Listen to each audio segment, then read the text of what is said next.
Hello, everyone, and thank you for joining us on this episode of the Eckhart and Koch Report. Today, we are delighted to have as our guest Dr. Marilyn Singleton. Dr. Singleton has a bachelor's degree from Stanford University. She obtained her medical degree from UCSF, completed an anesthesiology fellowship at the Beth Israel Hospital in Boston, took a faculty position briefly at the Johns Hopkins Hospital in Baltimore, then came back to California, where she obtained, while practicing anesthesiology, she obtained a law degree from UC Berkeley, specializing in administrative and constitutional law. She has done many interesting things in her life, including a run for Congress in 2012 for California's 13th district to give its citizen, quote, the right to control their own lives, unquote, and also serving as president of AAPS, the Association of American Physicians and Surgeons, a couple of years ago. Marilyn, thank you for joining us.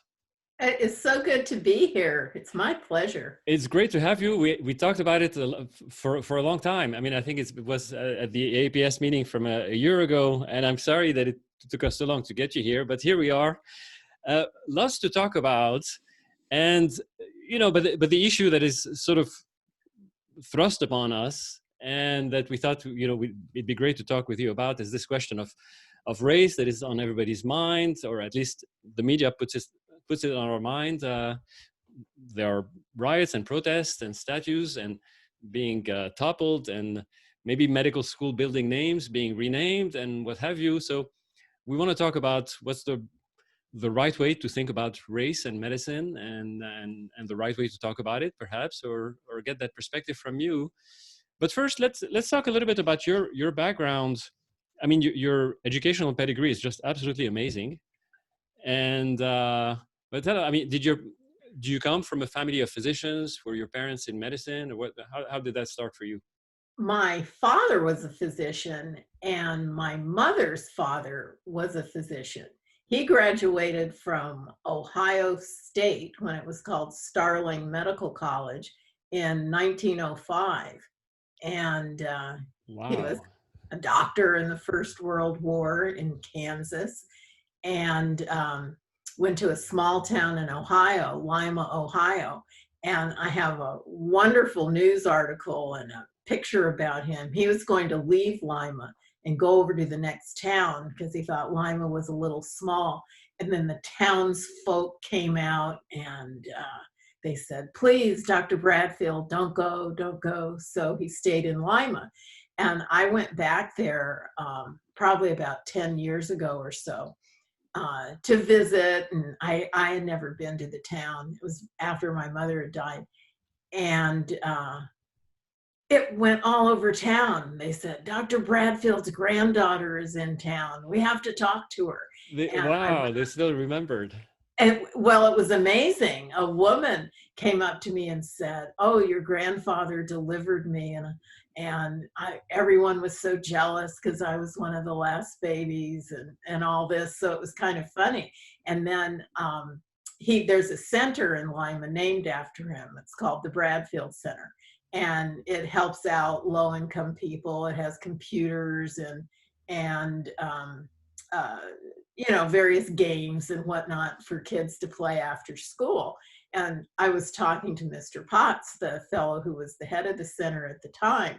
And I said, well, what happened to the swimming pool? Because I had a picture of a bond. The town had a bond to build the Bradfield Center. And then there was another bond to build the swimming pool. And Mr. Potts said, oh, they just built that swimming pool so the Black people didn't have to swim in the same pool as the white people. And then there was so much liability associated with it, they just filled it in. So no more swimming pool. And so I said, well, where's the cemetery? And he said, well, there's two parts to the cemetery. There's the Black part and the white part. And he says he didn't know where Dr. Bradfield was. So I went to the cemetery and they said, oh, Dr. Bradfield. Well, we let him be buried up on the hill. So he was buried on the white part of the cemetery and not on the other side. Well, how interesting. So what kind of town was it? Well, interestingly, and I didn't know this, my mother never told me, that Lima sort of had a nickname of Dark Town because the Black people there were very fair-skinned. And Ohio and Pennsylvania were the early states where interracial marriage was not a crime. So you go to Pennsylvania and Ohio and you see a lot of blonde-haired, blue-eyed Black people. Like my mother was blonde-haired, blue-eyed. And, but as she always said, I'm free Black and 21. And that was her preface before she would march off and go do something, you know, quite bold. Right. Wow, that's amazing. So your grandfather, you said, graduated in 1905, which Mm-hmm. to me is a very important. I mean, I know the date. I know the Flexner Report, and when that came about, you know, in 1910, 1911, and so he graduated. He went to medical school at Ohio State, State. what's now Ohio State. Okay, which was not necessarily then a Black medical college. Oh, not at all. Right. No, Right. it was, there were probably 2 Black people now. And then my cousin, who collects all this genealogy of the family, swears that maybe they didn't know that granddaddy was Black, but we'll never know. It's kind of hard to know. But the other guy clearly was Black. So they weren't discriminating back then. So Okay. that's the interesting thing about racial things, is that it's, I think a lot of people don't realize how well in the past Black folks had done. And I always, when I was in law school and there were these young kids and they thought that Blacks started to succeed after 1965, and I would just roll over laughing, and I'd say, this was for the internet, I'd say, well, I want you to look up Madam C.J. Walker. And she was a millionaire in 1912. And she saw a pathway to make money, which was Black hair products. And she was the first female Black millionaire. And people were like, oh, the Black people had money back then? And it's like, yeah, they did, and a lot of it.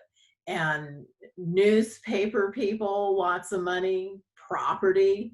And the other thing a lot of people don't know is that all Black people weren't slaves. And this just amazes me how ignorant people are of history. When they did the first census, 10% of Blacks were free. And there had been Black legislators in Vermont and New York. And in fact, in Maryland, it was the Black voters that helped to ratify the Articles of Confederation. And that was the other thing. And it was well known that Black people could vote. And the dissent in the Dred Scott decision quite specifically talks about the Blacks who were citizens.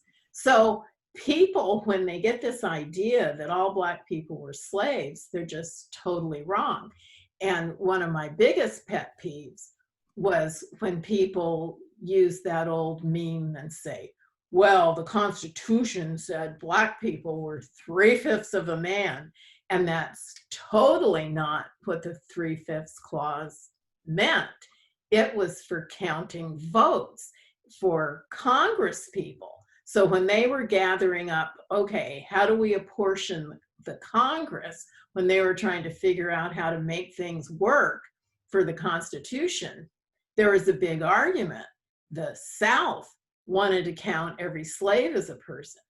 And the North said, well, if you don't let them vote, then you shouldn't be able to count them as a person. And so they said, no, we want to count them as a person. And that would have given the South more Congress people than the North. And so a fellow from Pennsylvania interjected and said, okay, do you think slaves are property? Yes.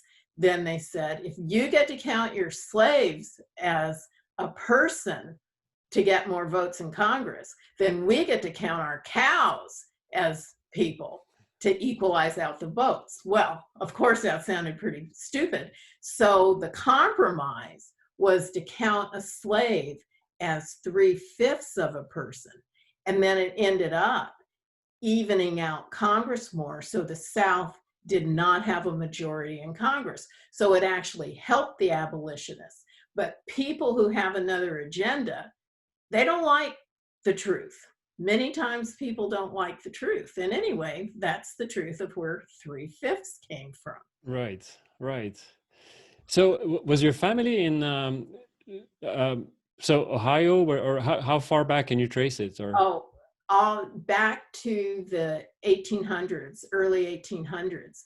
And that's the other kind of neat thing about a small town is when I went there, I went to the Historical Society, and they have genealogy on people in town and newspaper articles and land possession deeds and all that kind of stuff. So it was really kind of cool to be able to go back and see where the Bradfields were. Now, the other side of the family, the Singletons, my father is from Richmond, Virginia, and the family had been there for forever. So it's, and he was just a regular guy, regular family, but very smart, went to college when he was 15 and a half, and knew he wanted to be a doctor. He went to Meharry. He went to Virginia Union, which I don't even know if Virginia Union still exists. That was a black college. And then went to Meharry, which still exists, a black medical school. And my mother went to Fisk. These are in Nashville, Tennessee. And Fisk was kind of across the street from Meharry. And that was the big joke of my sister saying, well, mother just went to Fisk to find a doctor at Meharry. And mother didn't see that as an insult at all. She says, well, of course. Why else would somebody go? That's great. So, but you know, you alluded to that. I mean, again, people's perception is that everything, the situation of the black community has, you know, improved, or, you know, since the civil rights. And, you know, it's a very complicated story. I mean, clearly, maybe, I mean, certainly in some sense, you know, things have improved, but in many other ways it has not. And but to go back to the early 1900s, your grandfather graduating, then you had, you know, the AMA pushing the Flexner reforms, which shuttered a whole bunch of black medical colleges.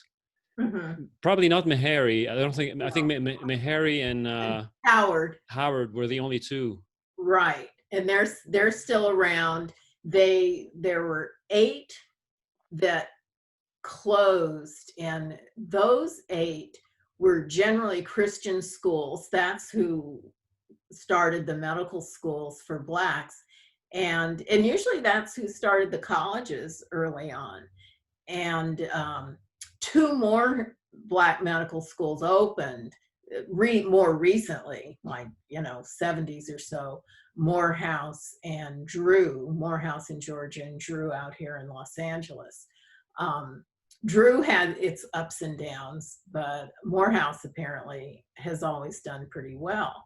But, you know, you say some things have changed, but I think people need to know how strong black people were and how much they achieved. And it was always fascinating listening to my mother, who certainly lived through a transition. And my father was at Tuskegee during the war.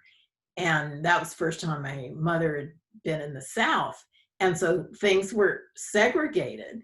But she said it was interesting, once integration came in, a lot of the black businesses were kind of sorry because they had a very good business. And then once people could go anywhere they wanted to, that they wouldn't necessarily go to the black business that wasn't in the best location or whatever.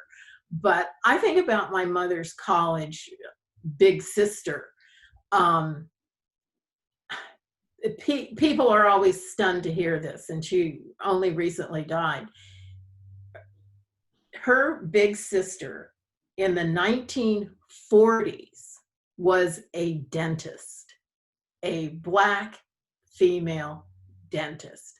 So when people think that, oh, you know, people didn't do anything. I mean, one of my mother's dear friends husband was a lawyer for the Republican Party through the 1930s and 40s. I mean, I can tell you so many things that folks did, and uh, basically there's a whole high society of Black folks, and some of it integrated way back when. So things opened up for more people as the 60s progressed. And then we even had this really nice period where you can honestly say things started to become race neutral. And then that's when something, I think it was Booker T. Washington, wish I could find the quote, years ago, obviously, had said, there's a certain kind of Negro who loves to have other Negroes down. And what he was describing, he said, were the race hustlers.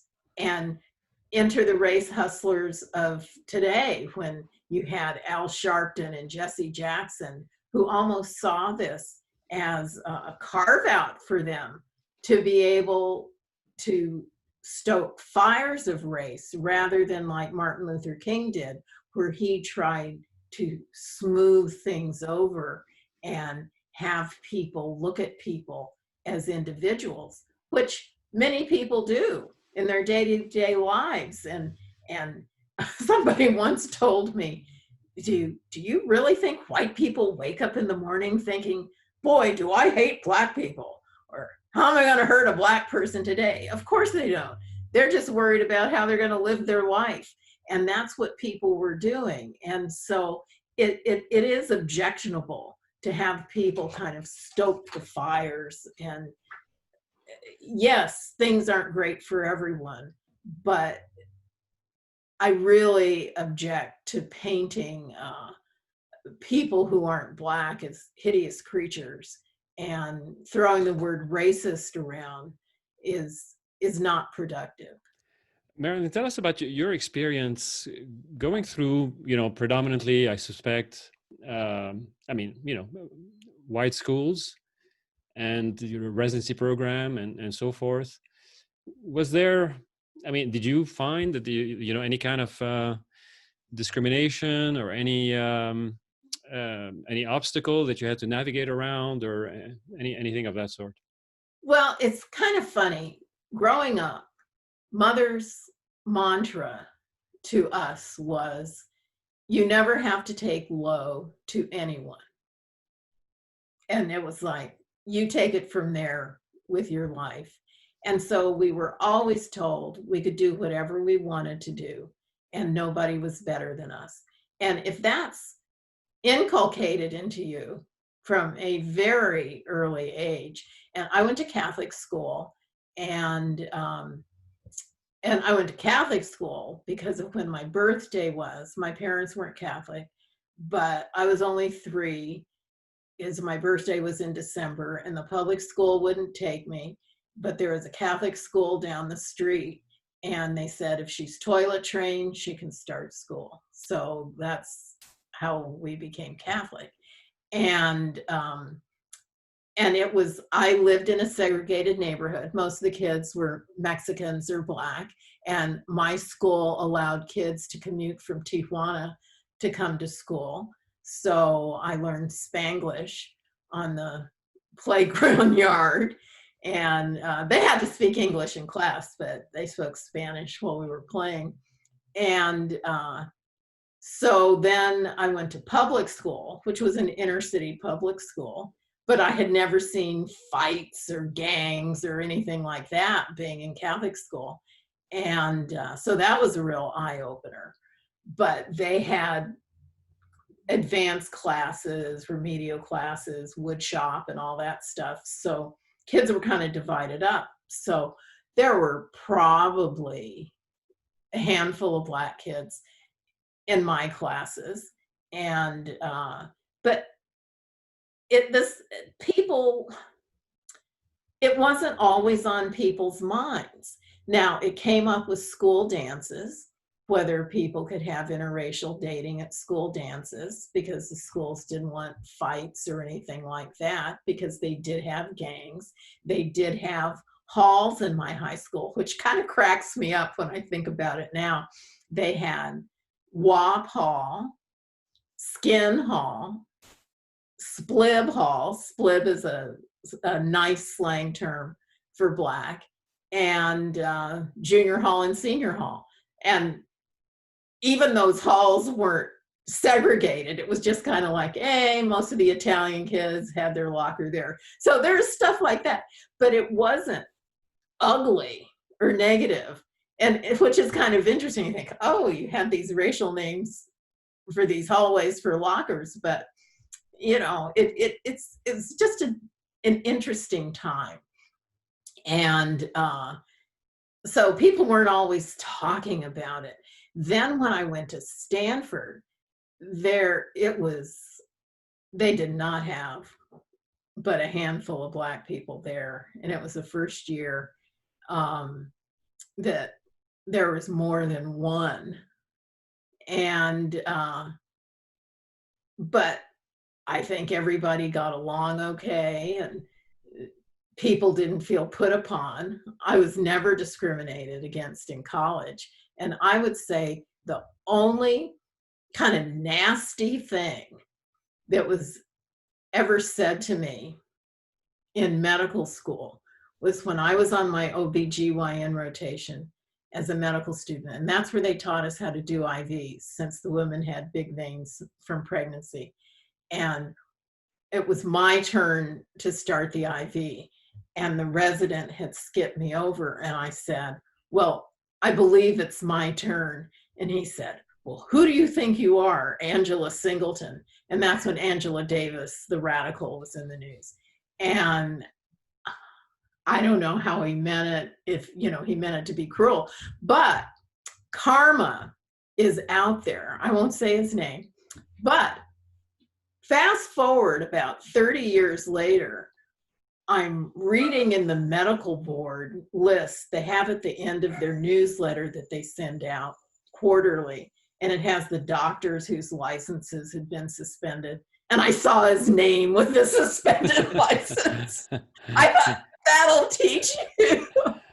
So, and then you have Stanford, and then UCSF, and then no glass ceiling for you.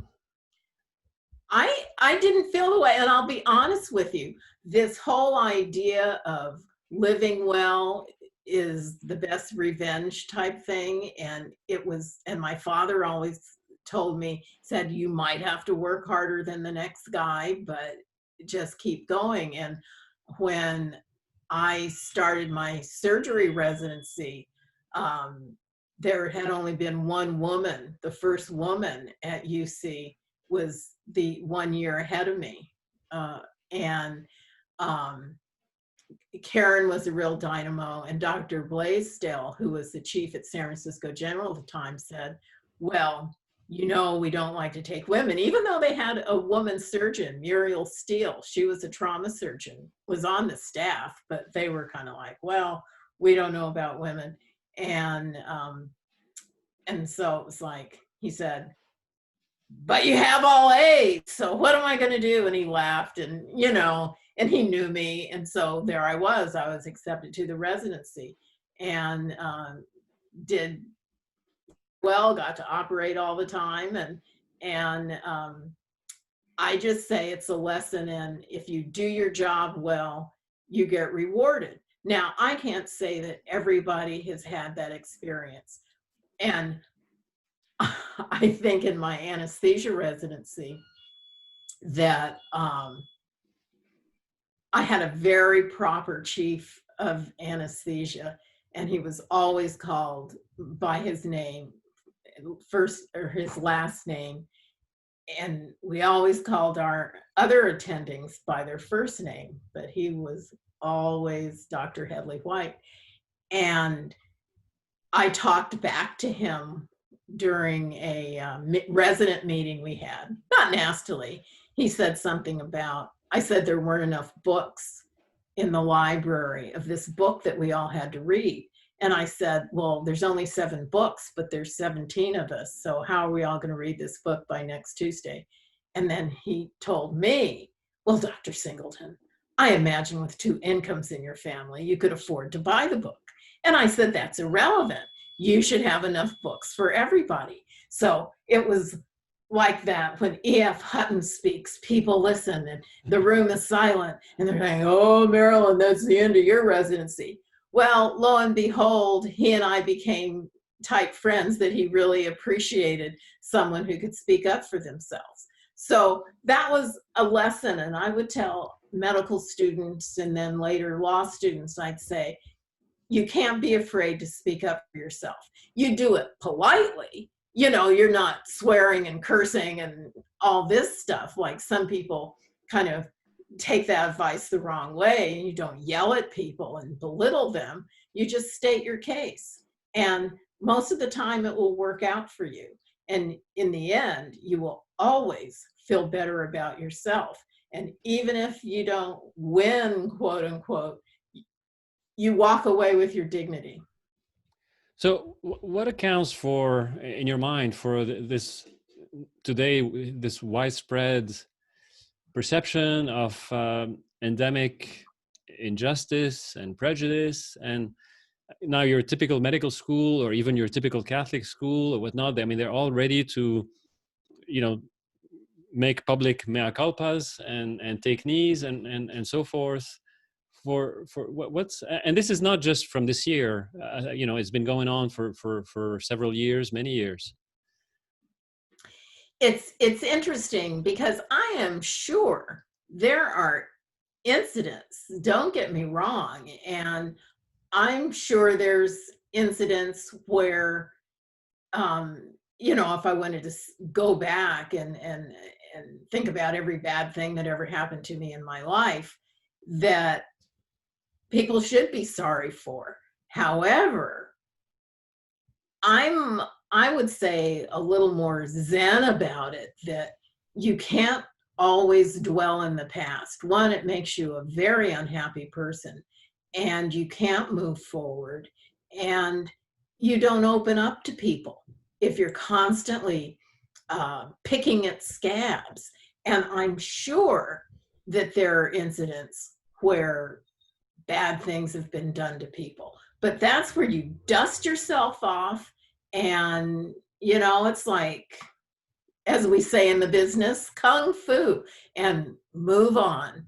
And a lot of people haven't learned that. And I just feel so fortunate that that's what my parents taught me. And yeah, I've had hurts and things where you think, well, maybe I deserve that. But then on the other hand, as my father told me, you can never get upset if you don't get like a job and multiple people have interviewed for it, because it might be that they gave it to their nephew. For all you know, it might not be you. So there's just little things to think about. And it is true. And most of the time of things that haven't worked out the way I thought it was going to work out, you end up getting something better. I'll tell you, when I applied to USC for medical school, during the interview, now this was before women's rights, I was asked, did I have a boyfriend and did I plan on getting married? Now, it's of course illegal to ask that now. Well, I told the interviewer, I don't think I want to go to your medical school if that's what you think is important, and then left the interview. So you feel like, and that's what people have to do. It's like, do you want to be around those people? You know, find other people. Right. Yeah, that's right. I mean, the question of sort of forcing people to, you know, pretend they like you, and, or, you know, I mean, how productive can that be? Exactly. I'm with you. You can't make people like you. And I think that's why they have this whole thing where they're saying everything is systemic. Well, I have my own little feeling about whether things are systemic. You know, businesses are in business to make money, right? Why would a business have a Black spokesperson, and many big ones do. Allstate, the credit, I think it's Capital One credit card company, and I could name several other businesses, and you see them all over TV. If people systemically hated Black people, you wouldn't buy the product with a Black person there advertising it. You'd say, well, why do I want something a Black person wants? So certainly overall, people do not have negative feelings. Now, people who live in poverty, that's a whole different story and a whole different dynamic. And it's a sad dynamic because that seemed to develop in the 60s, kind of paradoxically, when there was the war on poverty and the government started giving welfare, and the rules of welfare were that a man couldn't be in the house. So then you have the uptick in fatherlessness, and that crosses racial lines.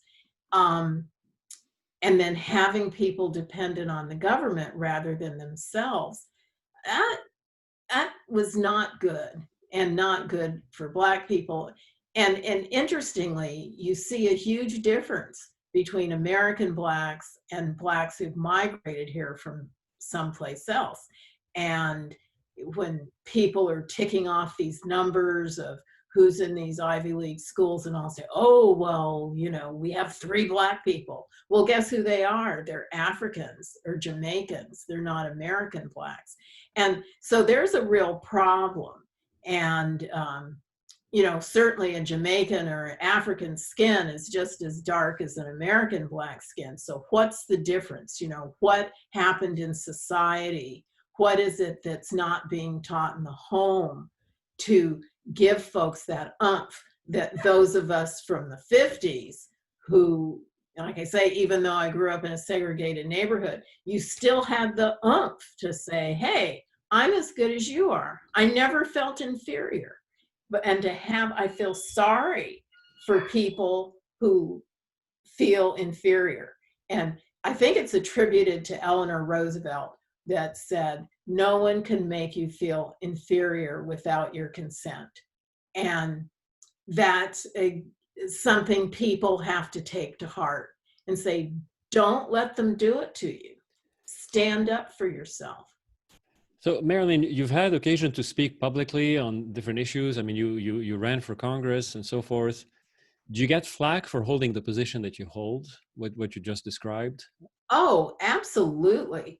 And it's so funny because, in fact, just Friday, Larry Elder had a movie come out called Uncle Tom, wherein he interviews several people who have that same idea that you push through and you work hard. Again, it's not saying that slavery wasn't hideous. It's not saying that it's okay to rob people of their humanity. That doesn't, and that's what people try to say. Are you saying slavery wasn't bad?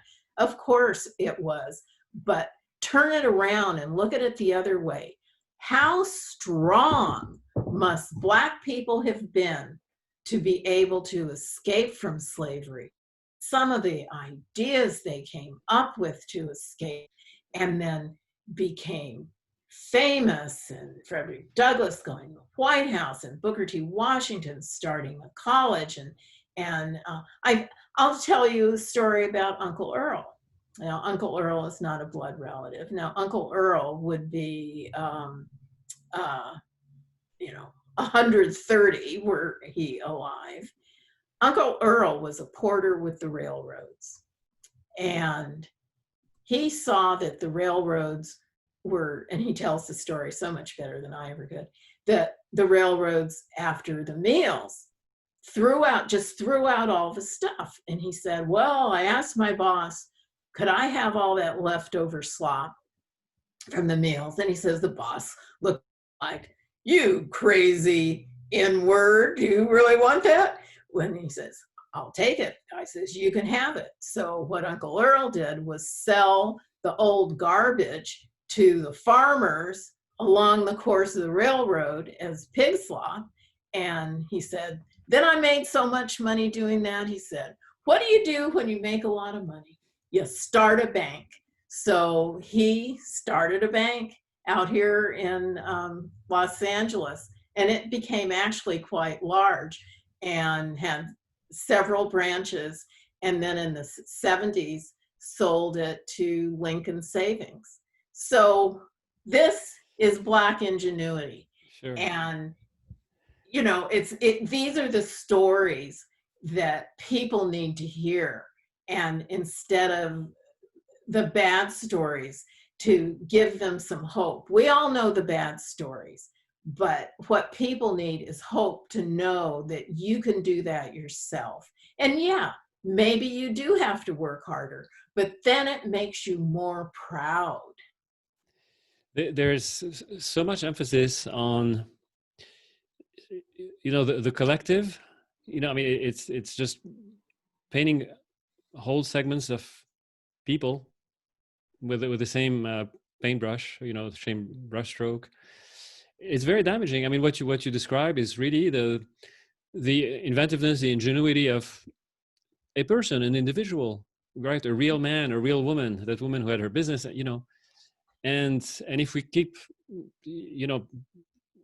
hammering the idea that, these systemic biases and these systemic implicit things that even if you think that you're not racist, you might be racist anyways without knowing, and all that. We have the statistics to prove it and that sort of thing. It's really very, very, very, I think it's very nasty, very damaging. It's interesting that go ahead, Sanish. Yeah. It's interesting that the arguments seem to be sourced from the intellectual community, from higher education, academics that don't have your experience, don't have, Dr. Ben Carson's experience. Do you have any sense of why that is? I've gone back and looked at or read, James Baldwin, brilliant orator quite, he. And it's so interesting to see that what he was saying in the 1960s is basically parroted now as well, and it seems to be the same type of MO in terms of Mr. Baldwin was pretty successful in what he did, but part of the reason for success was in kind of with rhetorical flourish, kind of making the oppression narrative. And it's a very, it's a narrative that has a lot of currency, especially when it comes with that academic backing. Why do you think that is? It's interesting when you bring in academics. One, I was in academics, not a really long time, but it is a different world, and you do have to make yourself relevant, have to come up with various theories, whether they make sense in the real world or not, doesn't really matter. And I also find academics can be very compartmentalized and not look at the big picture. And there's no question that some people just want to make a splash, and half the time, I don't know whether they really believe some of the stuff they say, in contrast to people who honestly believe their activism and believe that their way is the correct way to achieve racial. I wish I had a good answer what makes academics different, but perhaps that's just the people that go into it. I don't know. There certainly is something to be gained for telling angry Black man stories or put upon woman stories. I think there's more to be gained from telling positive stories. Why is it that these kids are only shown, they think the only rich Black people are athletes or rap singers, and not like poor man who died all too young, Reginald Lewis, who wrote a book called Why Should White Guys Have All the Fun? probably couldn't do a title like that these days. Everybody's so sensitive. But he grew up a poor boy in Baltimore and was a waiter at a country club. And he overheard people talking about stocks and bonds and all that and said, I want to do that when I grow up. And he did. He got a scholarship and ended up buying Beatrice International in a leveraged buyout for almost $1 billion. So kids need to hear that. And Reginald Lewis, by his own admission, said, you know, he wasn't smart, but he was people smart. And there's so many stories like this. I'll tell you, since we're medical, since we're doctors here, about Dr. James Durham. Now, this was a fellow born in the mid-1700s, and he had been a slave of a British guy who taught him how to be his nurse. It was a British doctor, taught him how to be his nurse. He thought he had a real aptitude for it. And then during the war, James kind of got shifted around. He ended up having another master, but who saw his talents and continued to teach him how to be a doctor. And that was the old days when you learned to be a doctor by apprenticeship. And James Durham is considered to be the first Black doctor. And this is in the late 1700s that he officially became a doctor. He moved to New Orleans. His master freed him, and he moved to New Orleans, practiced medicine. He spoke Spanish, French, as well as English, of course. He had white and Black patients. He had helped with yellow fever. He got awards from the famous Dr. Benjamin Rush. And he stopped practicing medicine in the early 1800s when in Louisiana, they said you had to have a degree from a medical school in order to be considered a doctor. But what a success story. And these, I think, are inspirational stories that the youth need to hear. And you have to balance that. But I still go back to, and I tell kids when I talk to middle schools, that imagine the courage and the strength to escape from slavery, that you're not weak, you're not a wimp, and you certainly aren't inferior if you figured out how to overpower some rich fool who owned you. So you're actually better than they are. And, you know, there's ways you have to turn the narrative around. And like Booker T. Washington said, and people say now, that there's a certain group of people who have this as their occupation to keep other people down. And it's so wrong. And it's, I think some Black people are waking up to that why would you not want us to achieve? Why would you not want us to move ahead? Right. And I was going to ask you about that, because it's, I mean, on the one hand, it's almost, it seems depressing because, you know, your voice, I'm thinking about Thomas Sowell, people like that who've done a lot of the scholarship. Then, you know, the real life stories that you tell, all these things seem to be completely set aside. And you know, especially as Anish said, in academic circles and whatnot, you know, they're discarded. I mean, who can be more convincing than Thomas Sowell with his work? I mean, it's just unbelievable. Yet he's completely, you know, as if he didn't exist. well, But yeah, yet at the same time, Uncle Tom, right? and then that makes it go away. But do you think, and particularly among Blacks, do you think there's an awakening? I mean, if you look at what happens since the 60s, it's really hard to argue that they're better off to the sort of class warfare that they've been ensnared in. You think there's an awakening, or? It's hard for me to know. It seems like there is, and more you'll hear folks speak out, and perhaps it is reading history, and this is why some of these riots and all this stuff bothers me, when history is ignored and, you know, tearing down statues and all that, that it's like, why doesn't everybody sit down and have good history lessons? Because everyone has clay feet. You know, people who were considered, I have to laugh that there'd be a lot of Black people have to change their name if people were to think about Roosevelt, who had used the N word and who catered to the unions that didn't have Black people in it. You know, a lot of people don't know that National Recovery Administration in the New Deal, Black people called it, they had all sorts of little names, which I thought were kind of cute.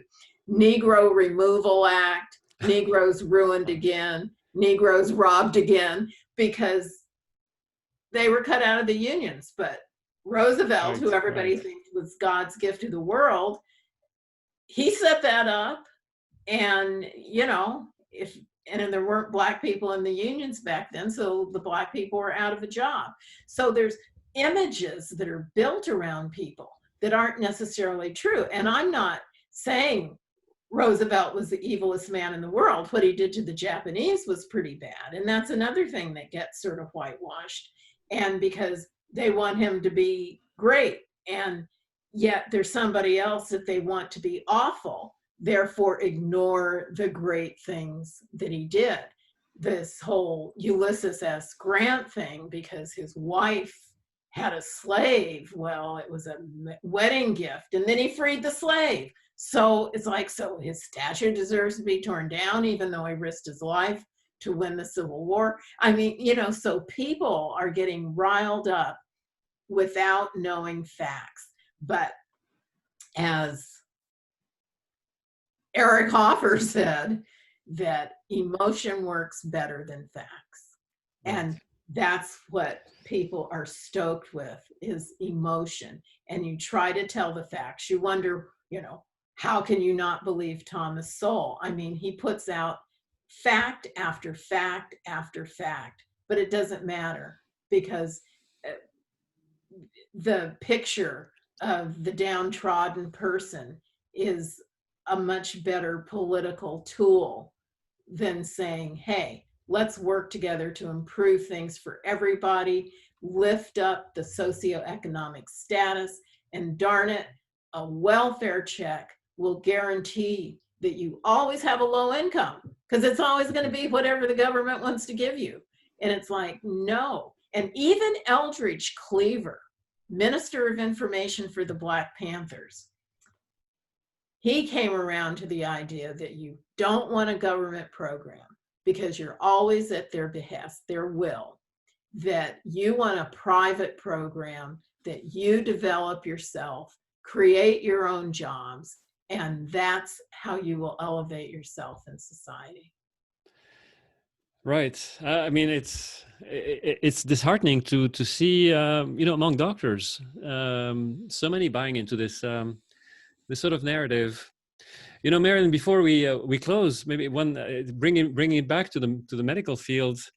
There's a movement among academic doctors to do away with any kind of references to race in medical standards or norms. For example, right now it's common to list the you know, lab values according to what's considered normal among a Black population versus a Caucasian population or a non-Black, and that sort of thing. And some people want to do away with that on the basis of the fact that there's no biological reality to races, which is probably correct. But at the same time, so what are your thoughts on this? I mean, would you prefer to have lab values that are just indiscriminate and that we do away with any kind of race sensitivity in our doctoring? Well, it's kind of interesting, because certainly certain races, or whatever construct you want to say, have different problems. And you can't deny that there's genetic things like sickle cell trait and sickle cell anemia and thalassemia, Tay-Sachs, certain things that run in certain groups of people. So you certainly want to make sure there's research directed toward those things. And you have to admit that, yes, it's different. Yes, there are some people white people that have sickle cell anemia, but not many.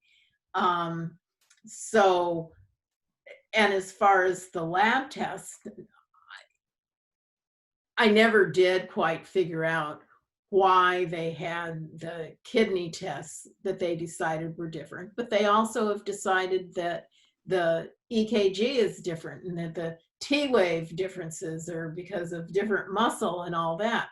Well, you could certainly have these lab tests and not attach a race to it, but that's where you need a real doctor who then looks at the person. I mean, it's the same thing like with the BMI for being overweight.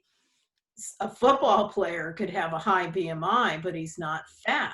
And somebody else can have one that's just a little bit over, but because they never exercise or anything, they have no muscle and they're pure fat. So you've got to look at the whole picture. And so I think you certainly could ignore race. I think it's funny that these days people look all sorts of different ways, and for a lot of people, you wouldn't know what race they were, if they walked in and everybody's name was John Doe, because sometimes the name gives it away. Look at Anish, she could be anything. He could be anything. And his name kind of gives him away a little bit, but it's the sort of thing where look at the person. And I think this is all we need to do, even as doctors. They talk about healthcare disparities and, we need more people on Medicaid and all that. Well, interestingly, just today, the CMS came out with the numbers on COVID. And guess who has the highest COVID? Of course, Medicare patients, because we know more older people get it. And then what's next? People on Medicaid. And I certainly say, get rid of it all and let poor people get individualized care and be treated like an individual and not like a race or a socioeconomic status. You're just a person who walks into the office with a story to tell the doctor, and that story may include poverty, it may include being fired recently or whatever. But you are an individual patient, and that's how we're going to improve medical care, looking at people as individuals, each with their own story. And I think we can do it if we put our minds to it. Well, amen to that. I'm going to plug, I think, the organization that you've been a member of for a long time. We mentioned it at the beginning, which I think is the only medical organization that really takes that principle to heart, the Association of American Physicians and Surgeons. Are you still on the board or involved with them, or?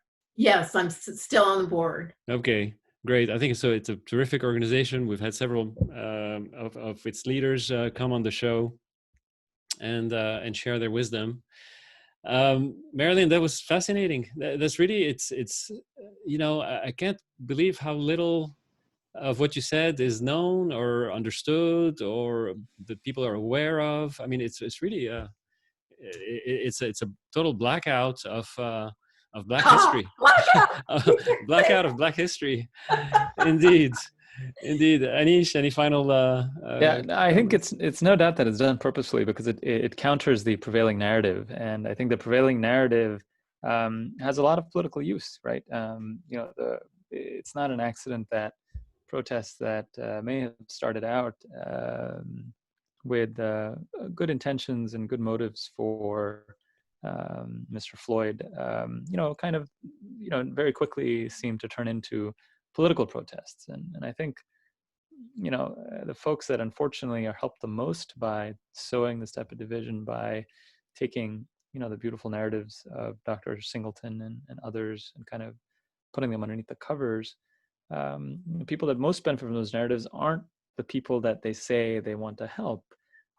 It's the politicians who use this to gain power. And your description of, I didn't know that the 3/5 of a person, the slave being 3/5 of a person, I didn't know that story, but as you start to tell it, it's like, well, that seems so obvious that this would become a political game, and that's how you arrived at that rule. And who benefits? Was it the Black person who benefited with that? No, it was the politicians. It was northern politicians, southern politicians, etc. So it's really unfortunate. You would hope that the ease of information would allow for some of these stories to kind of bubble up, and I hope that's happening more so now than it was, say, before, when you only had a certain number of media outlets for people to get information from. But I think it's going to be a long trek, and but all folks like you can do, and folks like Michelle and me can do, is kind of try to tell that other story, and hope eventually enough people will hear that message to make a difference. But thanks again. It was really a wonderful story.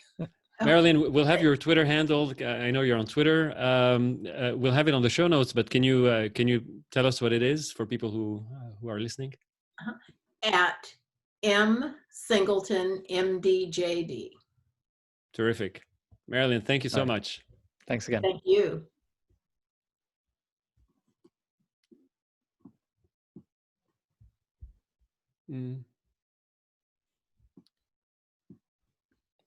Where's that?